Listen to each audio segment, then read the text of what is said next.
Hello बच्चों, देवगंगा की online coaching classes के अंदर आपका स्वागत है। और आज हम पढ़ रहे हैं स्थिर वैद्युतिकी का अगला भाग। तो लास्ट भाग में अपन कवर कर चुके हैं भैया कि विद्युत क्षेत्र रेखाएं क्या होती हैं और उसके अपने गुणधर्म भी पढ़ लिए थे। मैंने तो पढ़ लिए थे, आप लोगों का मालूम नहीं। आप लोगों ने नहीं पढ़े तो जल्दी से जाके पढ़िए, फटाफट पढ़िए उसको, है ना, ताकि अपन आगे बढ़ सके, आपका कॉन्सेप्ट रिवीजन हो सके अच्छे से। तो आज हम पढ़ने वाले हैं विद्युत द्विध्रुव, जो कि बोर्ड के हिसाब से बहुत इंपॉर्टेंट है और इसकी डेरिवेशन काफी बड़ी बनती है और बड़ी डेरिवेशन भी इसकी बन जाती है, 2-3 नंबर की या 4 नंबर की भी बन सकती है। तो चलिए स्टार्ट करते हैं। विद्युत द्विध्रुव और द्विध्रुव के कारण अक्षीय रेखा पर विद्युत क्षेत्र की तीव्रता। तो चलिए स्टार्ट है ना, आप लोग तैयार है ना? तो चलिए तैयार हो जाइए और अपन करते हैं इसके बारे में। ठीक है, तो सबसे पहले अपन पढ़ते हैं कि भाई यहां पे ये सेलेक्ट कर लेते हैं, ये रहा भाई। तो यहां पे अपन बात करते हैं विद्युत द्विध्रुव।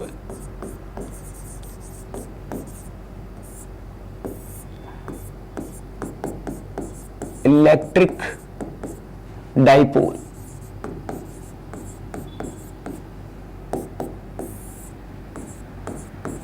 Electric dipole. तो इलेक्ट्रिक डाइपोल क्या है? जब दो समान परिमाण व विपरीत प्रकृति के आवेश जब अल्प दूरी पर हों, जब दो समान परिमाण व विपरीत प्रकृति के आवेश जब बहुत ही छोटी सी दूरी पर हो, अल्प दूरी पर हो, तो ये जो बनाई गई संरचना है उसको ही अपन क्या बोलते हैं? विद्युत द्विध्रुव। क्या बोलते हैं? विद्युत द्विध्रुव। फॉर एग्जाम्पल, जैसे कि ऐसे अपन देखते हैं, तो क्या बताया कि भाई जब दो समान परिमाण की, जैसे कि एक तो मान लिया कि ये आवेश है माइनस का Q और ये कुछ ही दूरी पर, अल्पांश दूरी पर हमारे पास में क्या है? प्लस का Q आवेश। दोनों आवेशों का मान क्या है? बराबर। दोनों आवेशों का मान क्या है? बराबर है। और इस पॉइंट को अपन ने बोल दिया A है और ये B है। तो A पर तो रखा है माइनस का Q आवेश और B पर कितना है? प्लस का Q आवेश। तो अब ये जो संरचना बनी है उसको ही अपन ने एक नाम दिया है जिसका नाम है विद्युत द्विध्रुव। क्या नाम दिया है इसको? विद्युत द्विध्रुव। यह है आपके पास में विद्युत द्विध्रुव।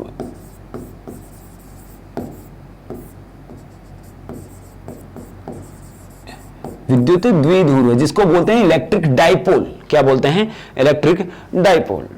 ठीक है, बात समझ में आ रही है? ठीक है, क्या बोला अपन ने कि भाई जब दो समान परिमाण व विपरीत प्रकृति के आवेश अल्पांश दूरी पर रखे हों, दो समान परिमाण व विपरीत प्रकृति के आवेश अल्पांश दूरी पर रखे हों, तो ये जो संरचना बनी है ना, उसी को हम क्या बोलते हैं? विद्युत द्विध्रुव बोलते हैं। तो आपके पास में ये निकल के आ गया है विद्युत द्विध्रुव है। कोई दिक्कत? ऐसा क्यों करते हैं भाई, ऐसा क्यों कर रहे हैं अपन, इसके बारे में भी थोड़ी बात कर लेते हैं। तो हम क्या कर रहे हैं, एक्चुअल के अंदर किसी बिंदु मतलब विद्युत क्षेत्र की तीव्रता निकालना अपना मेन उद्देश्य है अब, है ना। विद्युतीय बल पढ़ने के बाद में अपना जो उद्देश्य निकल के आ रहा है वो आ रहा है विद्युत क्षेत्र की तीव्रता, यानी कि बल को हम विद्युत क्षेत्र के हिसाब से देखने की कोशिश कर रहे हैं। और प्रकृति में ऐसे बहुत सारे पदार्थ हैं जो कि द्विध्रुव के रूप में पाए जाते हैं, जैसे कि NaCl, Na+Cl- HCl।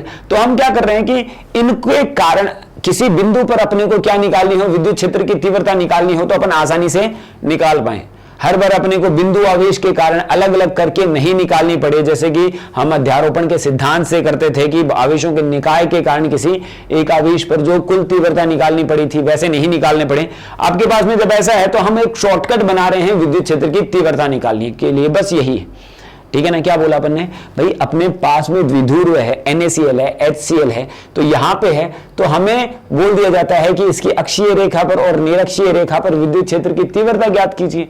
तो हम क्या करेंगे, पहले तो पहले आवेश के कारण निकालेंगे, फिर दूसरे आवेश के कारण निकालेंगे, फिर बाद में हम टोटल जो विद्युत क्षेत्र की जो तीव्रताओं का योगफल करेंगे, सदिश योगफल, जिसमें काफी लंबा चौड़ा काम हो जाता है। तो हम क्या करते हैं, एक शॉर्टकट एक फॉर्मूला बना लेते हैं, उसी से हम डायरेक्ट वो फॉर्मूला अप्लाई करके हम उसके कारण, द्विध्रुव के कारण किसी भी बिंदु पर अक्षीय या निरक्षीय रेखा के किसी बिंदु पर विद्युत क्षेत्र की तीव्रता का मान ज्ञात कर लेंगे। ठीक है, बात समझ में आ गई ना? तो चलिए स्टार्ट करते हैं अपन। ये विद्युत द्विध्रुव अपन ने देखा। अगला पॉइंट आता है आपके पास में विद्युत द्विध्रुव आघूर्ण।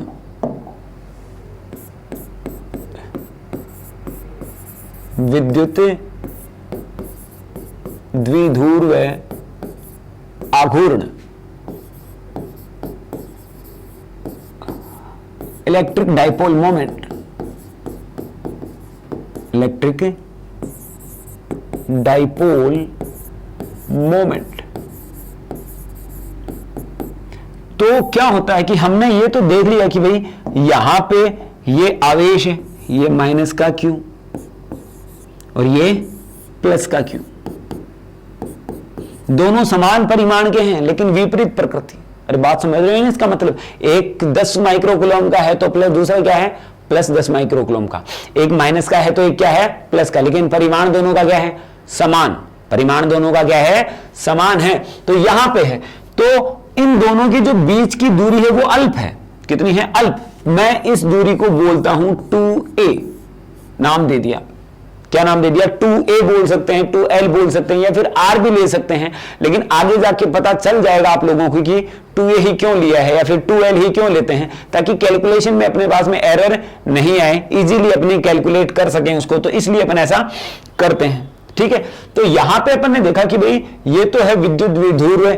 अब विद्युत द्विध्रुव आघूर्ण का मतलब क्या है, इसको P से दर्शाते हैं, किसी एक आवेश का परिमाण, इसको बोलते हैं किसी एक आवेश का परिमाण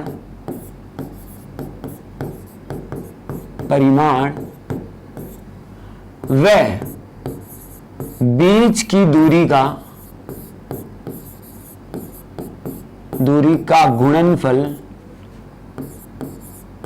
गुणनफल विद्युत द्विध्रुव आघूर्ण कहलाता है।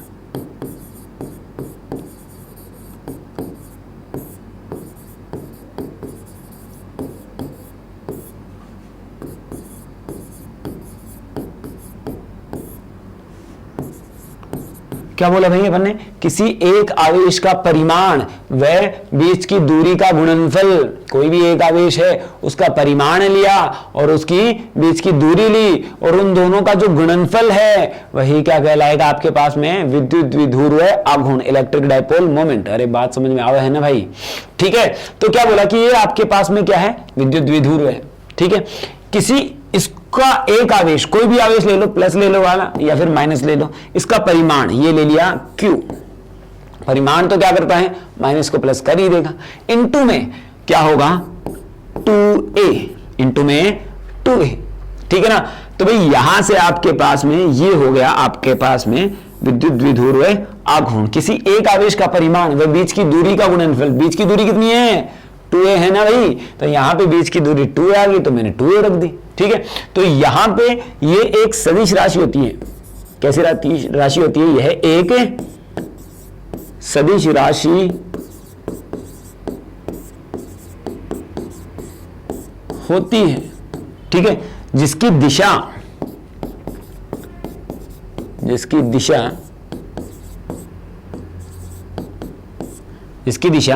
माइनस Q से प्लस Q की ओर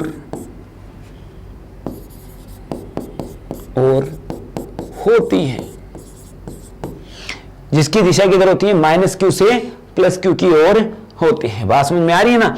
तो अब केमिस्ट्री के अंदर भाई यही जो मान है ना वो उल्टा होता है, शायद मैंने सुना है ऐसा, उसके अंदर केमिस्ट्री के अंदर जब भी अपन पढ़ते हैं तो प्लस Q से माइनस Q की ओर लेते हैं, लेकिन फिजिक्स में हमेशा क्या लेते हैं माइनस Q से प्लस Q की ओर इसकी दिशा ली जाती है। ठीक है ना बात। अब हम देखते हैं कि भाई इसका सदिश राशि है आपके पास में जिसकी दिशा अपन ने निकाल ली है।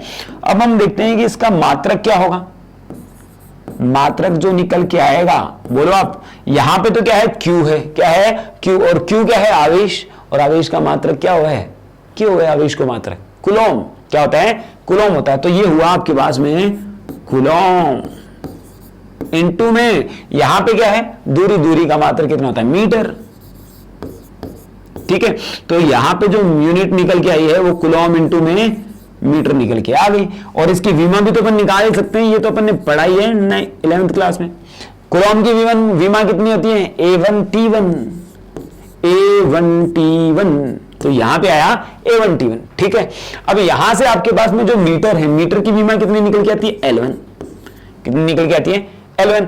तो यहां से इसकी विमा जो टोटल निकल के आ गई वाई A1T1L1। तो इस प्रकार से अपन इसकी विमा लिख देते हैं। तो अपन ने क्या पढ़ लिया, विद्युत द्विध्रुव पढ़ा है, और यहां पे पढ़ लिया विद्युत द्विध्रुव आघूर्ण। तो ये क्या होता है आपके पास में, जब दो समान परिमाण व विपरीत प्रकृति के आवेश जब अल्पांश दूरी पर रखे हो, तो यह क्या कहलाता है, विद्युत द्विध्रुव कहलाता है। अब इसी द्विध्रुव का कोई एक आवेश का परिमाण व दोनों के बीच की दूरी का जो गुणनफल है, उसको अपन क्या बोलते हैं, विद्युत द्विध्रुव आघूर्ण बोलते हैं। बोलो आया ना, अरे झकास है ना, एकदम झकास है। तो आप नोट कीजिए इसको जल्दी से फटाफट। नेक्स्ट पढ़ते हैं अपन अगला पॉइंट इसका, ठीक है। तो बढ़े आगे की ओर, तो चलिए अपन आगे की ओर बढ़ते हैं। तो अगला है आपके पास में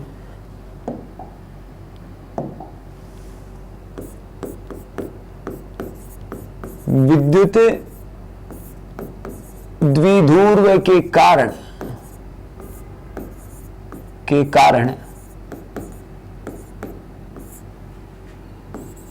अक्षीय रेखा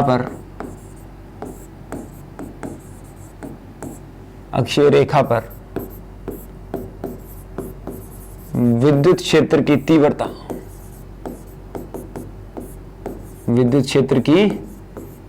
तीव्रता निकालेंगे।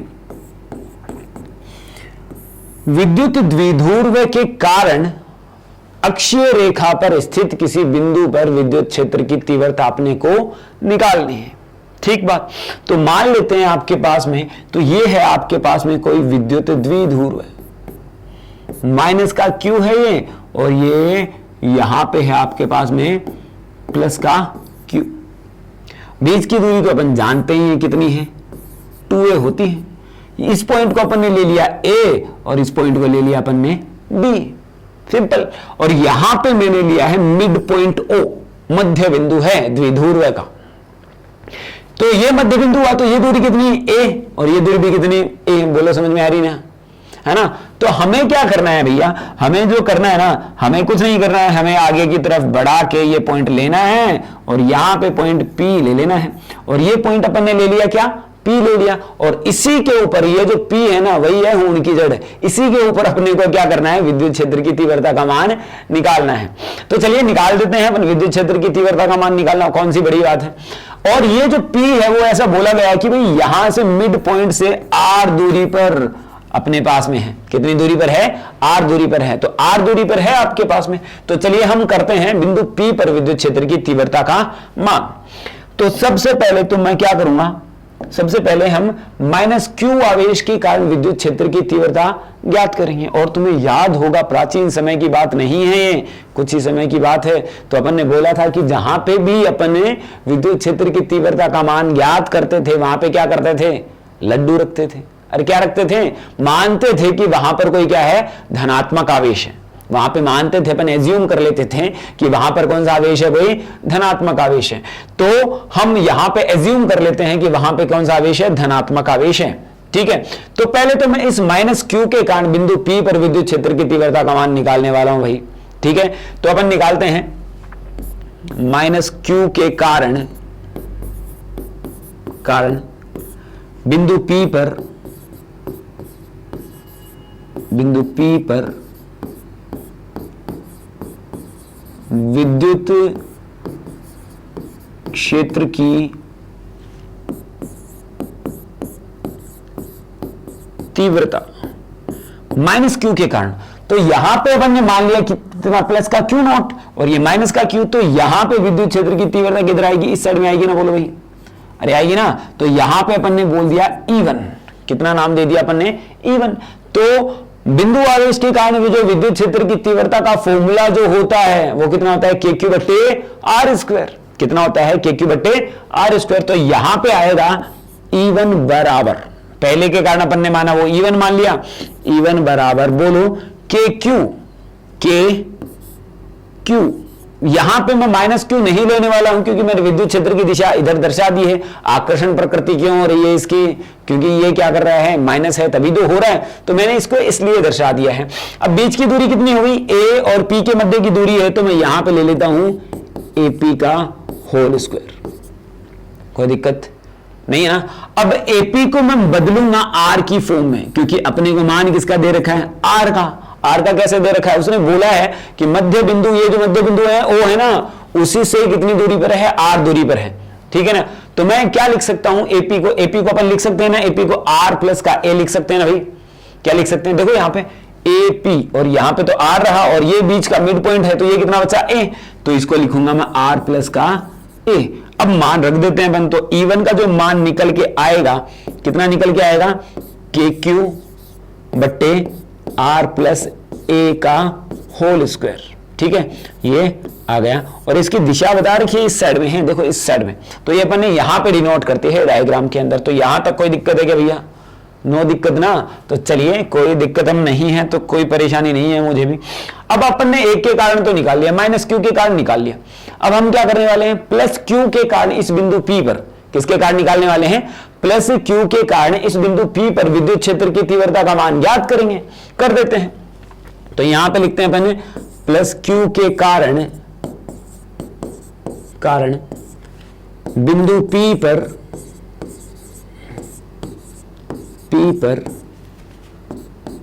विद्युत क्षेत्र की तीव्रता, विद्युत क्षेत्र की तीव्रता का फॉर्मूला कितना होता है, के क्यू बटे आर स्क्वायर। लेकिन उससे पहले कौन सी इंपॉर्टेंट बात, कि जहां पे भी अपनी को विद्युत क्षेत्र की तीव्रता ज्ञात करनी होती है वहां पे अपन धनात्मक आवेश मान लेते हैं, एज्यूम कर लेते हैं। तो ये तो धनात्मक आवेश, और ये भी यहां पे भी क्या माना अपन ने, धनात्मक। तो ये क्या करेगा भैया, ये धनात्मक इस धनात्मक को भगाएगा, प्रतिकर्षित करेगा। तो यहां पे धनात्मक और ये धनात्मक ये करने लग गया इसको प्रतिकर्षित, और यहां पे आ गया E2, कितना आया, E2 आ गया यहां पे। तो अपन क्या लिखेंगे यहां से, यहां पे लिखेंगे कि E2 बराबर क्या होता है फॉर्मूला, के क्यू बट्टे आर स्क्वायर। के क्यू बट्टे आर का मान, ये जो बी बिंदु बी पर आवेश स्थित है Q, और इस P के मध्य का ही तो कौन दूरी है, तो इसको अपन क्या लिख सकते हैं, BP। क्या लिखेंगे, देखो यहां ये जो दूरी है, ये वाली दूरी, ये क्या है, BP, ठीक है। तो यहां पे अपन ने लिख दिया BP का होल स्क्वायर, कोई दिक्कत हम, ठीक है।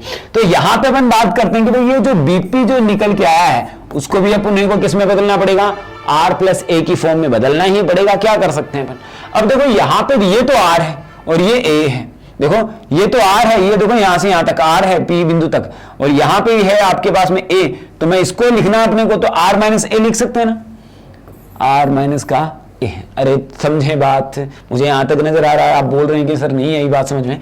तो यहां देखो ये जो आपके पास में है BP, ये दूरी निकालनी है आपको, ये दूरी, लेकिन R की फॉर्म में। तो R तो इतना बड़ा है, इसमें से अगर ये घटा दूंगा तो यही तो मान प्राप्त होगा आपको, यही होगा ना, BP का मान ही प्राप्त होगा। तो इसलिए मैंने लिख दिया इसको R माइनस का ए। तो अब मैं लिखूंगा E2 बराबर कितना लिखेंगे, के क्यू बट्टे आर माइनस का ए का होल स्क्वायर। बात समझ में आई। तो यहां से अपन ने ये लिख दिया भाई। चलो ये दो काम तो अपन ने निपटा दिए। अब इनका सदिश योगफल बाकी, सदिश योगफल। अब देखो यानी E1 तो लग रहा है इस साइड में और E2 लग रहा है इस साइड में। देखो आप इस बिंदु P पर जो है ना, E1 तो इस साइड में लग रहा है और E2 इस साइड में लग रहा है ना। तो परिणामी क्या लिखूंगा, E2 माइनस का E1, क्योंकि E2 बड़ा है, क्योंकि अरे बीच की दूरी क्या है, कम है, तो E2 का मान क्या हो गया, E1 से बड़ा। तो मैं चाहूं तो ऐसा लिख सकता हूं। तो अतः P पर परिणामी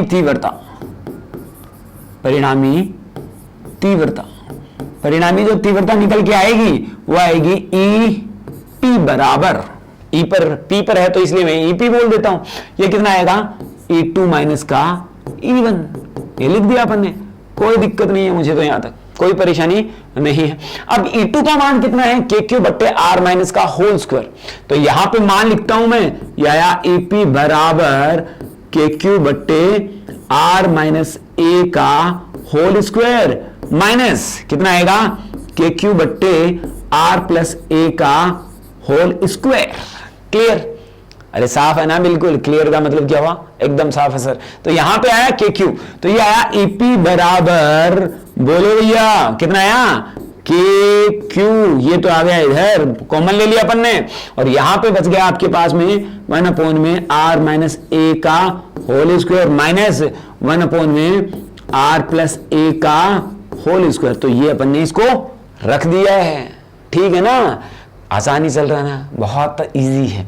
यहां से अपन बोलेंगे कि भाई जो ईपी का मान है ना, ईपी का मान है, तो यहां पे मैं ले लेता हूं के क्यू और यहां पे मैं ले लेता हूं एलसीएम, तो यहां पे ले लिया एलसीएम जो कि कितना आएगा आर माइनस ए का होल स्क्वायर इंटू में आर प्लस ए का होल स्क्वायर। अरे बोलो आएगा क्या?